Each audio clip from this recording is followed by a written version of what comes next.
Hi, I'm Naja Brown, and this is your Prince George's County Public Schools update. Today we pay tribute to some of our best students, our top teachers, most gifted athletes, and a remarkable French-speaking school that has just been judged to be an All-American. Here's Dave Zarin with a story that is magnifique.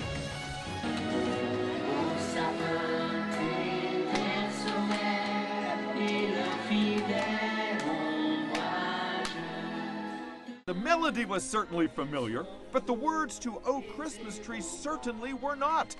That is, unless you're a student or teacher at the Robert Goddard French Immersion School in Lanham.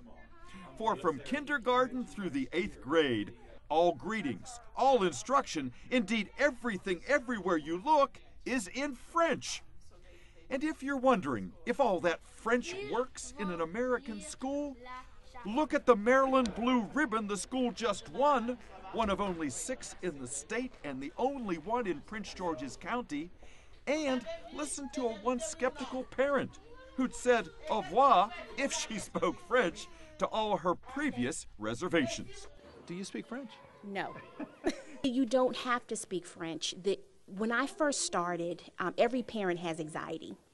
You always think that, oh, this is not going to be for my child. My child will never thrive here. And you reach a level of anxiety. But back then, Madame Napay, who was the principal, she pulled me aside and she said, Madame, do not worry about the French. That's our job. You take care of the English. And I trusted her. I trust Mr. Abbey. I trust the wonderful teachers here. And it just works. I can't explain it, but it works. You see the kindergartners walking around and you say bonjour, and they look at you like, is that my name? You know, and they're a little confused, but really, and I noticed with my own son as well, because I couldn't remember myself. I couldn't remember when I started to understand French. So I was curious, you know, with him when it would really click. And it was really, really at the very beginning of 1st grade that I noticed that he could speak and understand French, you know, really well with no sort of hesitations.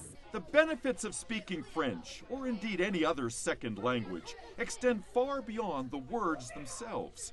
It changes the way you think, as the school's principal avers, and it lets students experience the customs and traditions and rabid sports passions of the Goddard staff, all of whom are native French speakers from around the world. One of the great side effects of being a French immersion student is that you're immersed in the culture of another country, of another world.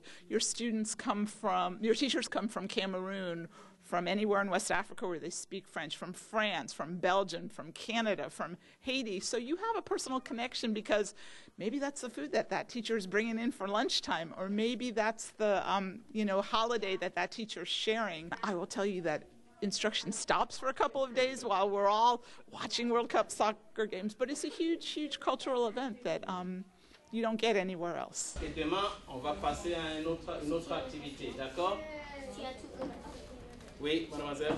Tell me what happened to the science MSA scores here. Oh, last year the MSA score for 8th grade, we had 92%.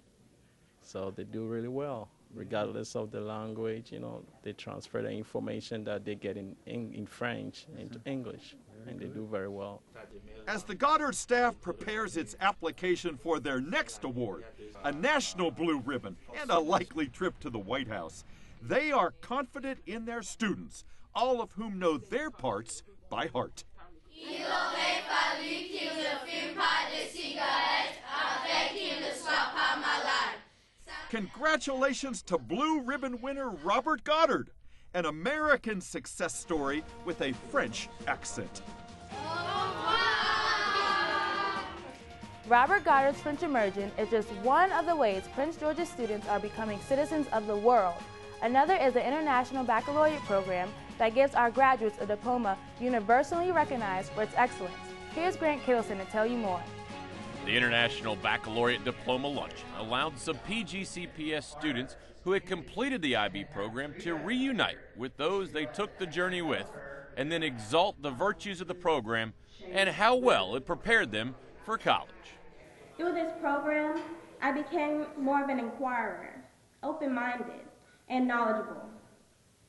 However, it is important to understand that IB was more than just an educational stepping stone. This program provided a community of resources and friends that aided me in both my social and academic journey. Through this program, I not only became a superior learner, but a better human being as well. 12 graduates of Prince George's County Public Schools received their International Baccalaureate diplomas. The students went through a 2-year curriculum that has been around since 1968 and is available in 138 countries. You can't turn on the news or pick up a newspaper without seeing the need that we have for understanding, for thinking and solving problems, for understanding and relating with other people from other places. And so, you know, the work that you're engaged in as IB students and the work that you're now engaged in college, I encourage you to take what you've learned as IB students and as you pursue your individual interests at college, to think about how you can contribute to a broader world. Accomplishments like that, be they in the classroom, on the playing field, or even in the local community, were all celebrated recently by the Board of Education at an awards night full of song and praise. Here's Dave again with the story.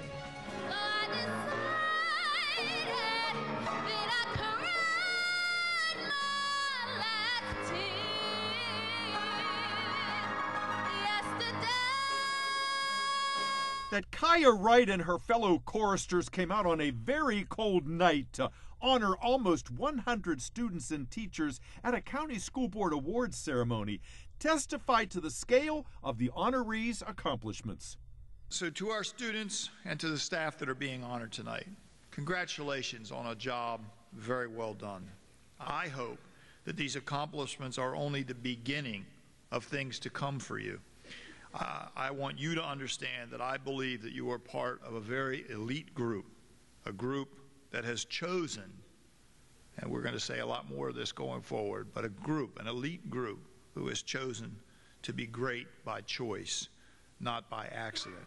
Warmed by familial pride, the chilly Charles Flowers High School auditorium echoed with vigorous applause as the top cheerleading squad in the country from Gwynn Park High School, National Merit semifinalists from Roosevelt and Oxon Hill High Schools, 8 Scholars of the Week, and others all arrived on stage to have their pictures taken with the CEO and board members and to bask in the community's approval. Kayla Salisbury. Hey, Kayla. Taisha Risby. Taisha.